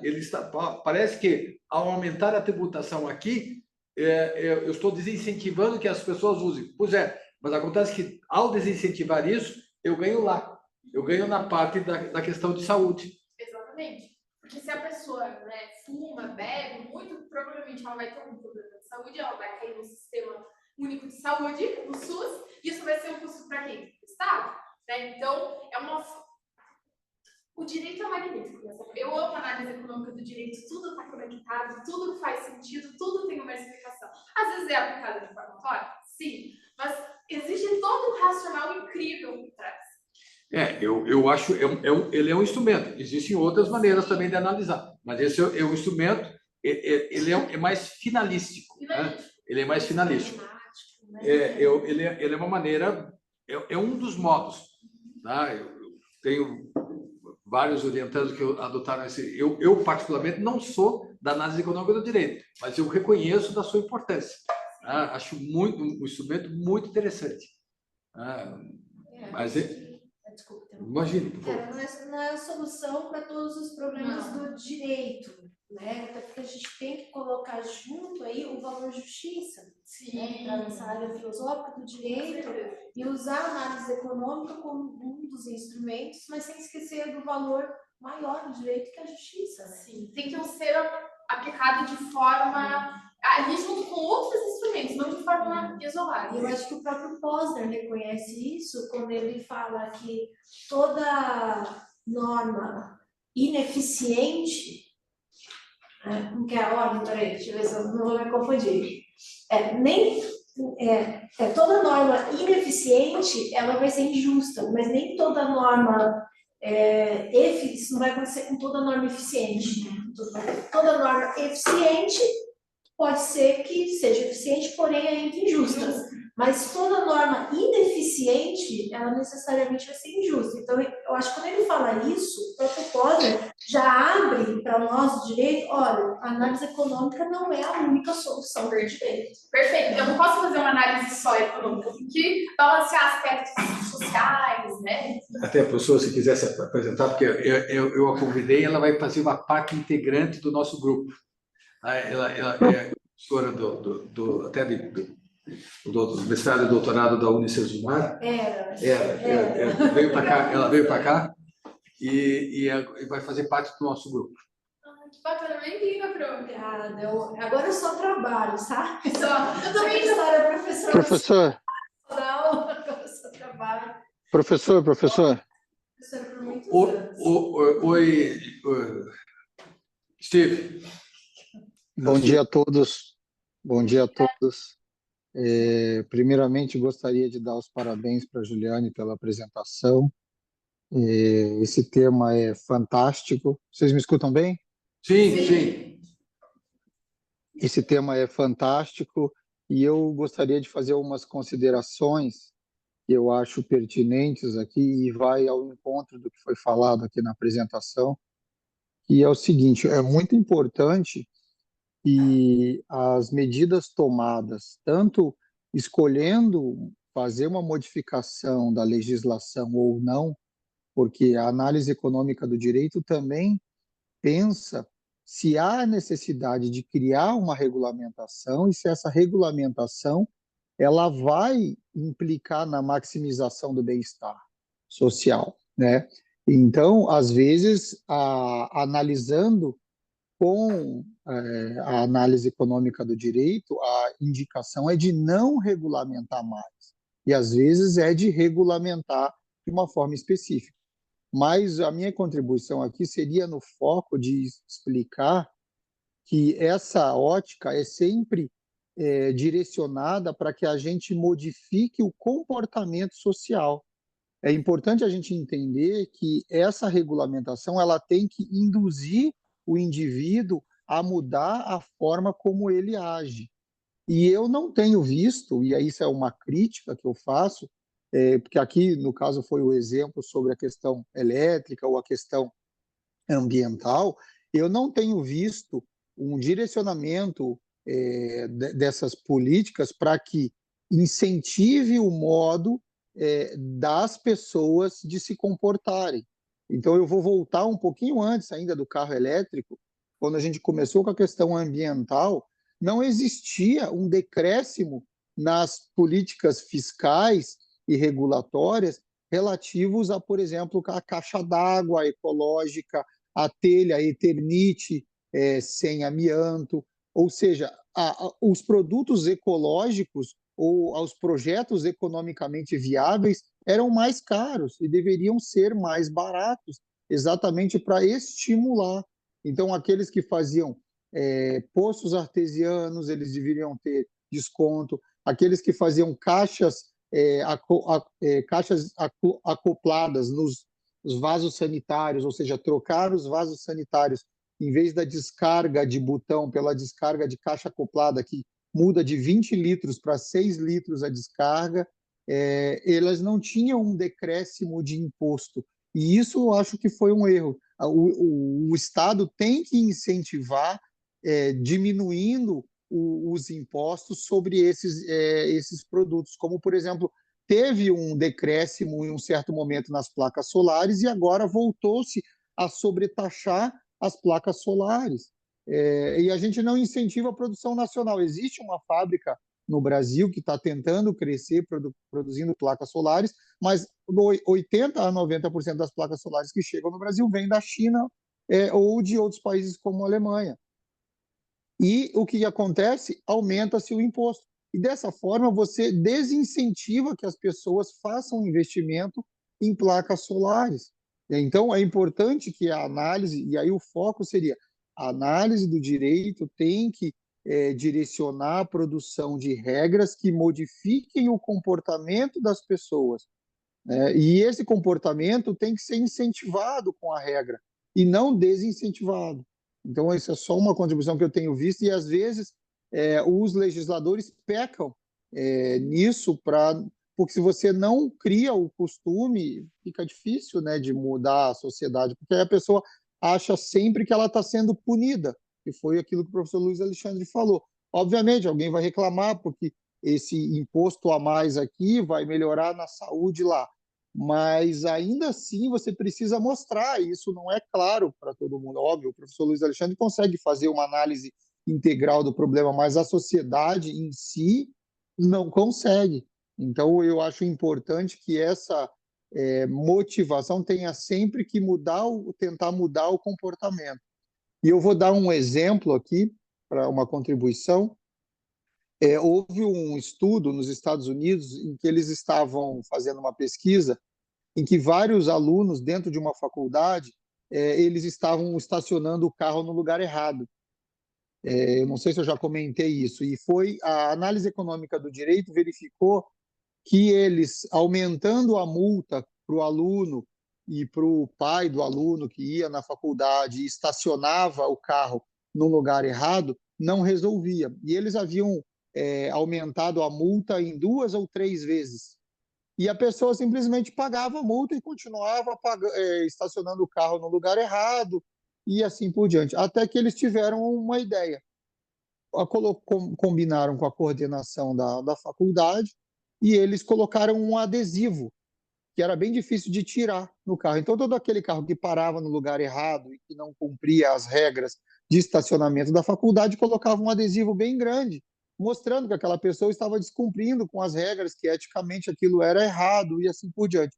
E ele teve essa medida, que não era punitiva no sentido econômico, teve um efeito moral muito maior, por causa que fazia aquele transgressor passar vergonha perante os outros alunos e a sociedade, e ele teve um efeito maior e as pessoas pararam de estacionar no lugar errado porque tinha que tirar o adesivo até ele perceber. Ele andava com o carro cheio de adesivo e todo mundo via e sabia de quem que era o carro. Então, esse motivo, vergonha social, foi mais eficiente do que o pagamento de uma multa. Essa decisão foi tomada com análise econômica do direito. Então, esse é só um exemplo para mostrar como que o importante é mudar o comportamento e não simplesmente punir por punir, porque às vezes isso não funciona. Perfeito. Essa era a minha contribuição. Obrigada pela contribuição, professor excelente, é isso mesmo.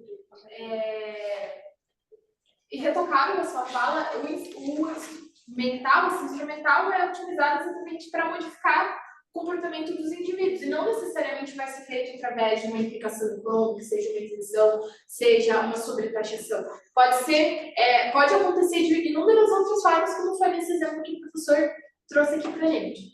Então, não sei se alguém mais tem algum comentário. Isso é o caso tradicional do poluidor-pagador, né? Que mostra que o pagamento das multas ambientais não resolve. Não resolve, exatamente, perfeito, exatamente. Ok, tem mais alguma dúvida, sugestão? Então, acho que é isso. Eu queria agradecer pela oportunidade, professor, enfim, agradecer a Malu. Foi super ativa, super ajudou, foi uma ótima pesquisadora.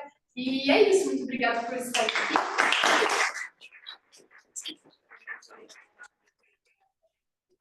O segundo, eu entendo primeiro, o segundo, não tenho medo, não é um bicho de 7 cabeças. Pode visitar, pode perguntar, o professor não vai te morder. Eu vou morder pelo menos, né? Bom, então professor Juliano, seja bem-vindo. Tá? Mesmo nome da minha mais velha aqui também, professor Juliano. Pois Juliano. Agradecer a apresentação, lembrando novamente que nós vamos ter o evento dos 25 anos do NEAT.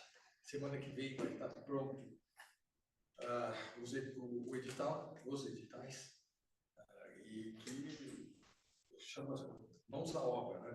Tem relativamente pouco tempo para preparar.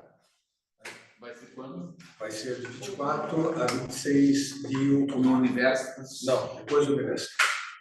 O Universo mudou a data, eles anteciparam, por isso já estava. É pouco tempo para nós, então vamos fazer fora do Universo. Isso vai publicar com. Vamos publicar, já está acertado com ele também. Mas a publicação vai ser física e eletrônica. Mas nos próximos dias nós vamos comunicar a vocês.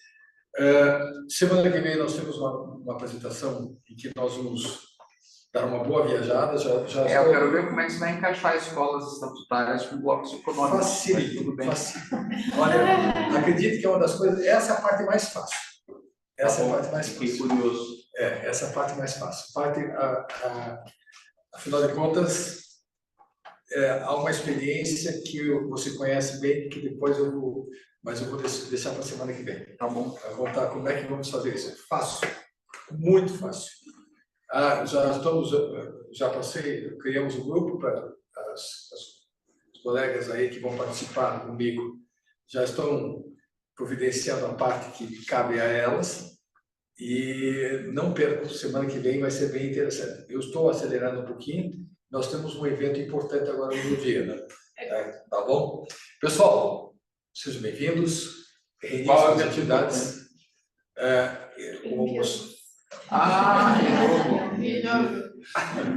Agradeço a presença de todos e nos encontraremos sem falta semana que vem. Um abraço. Não esqueça que tem um jogo da seleção no domingo. É hoje?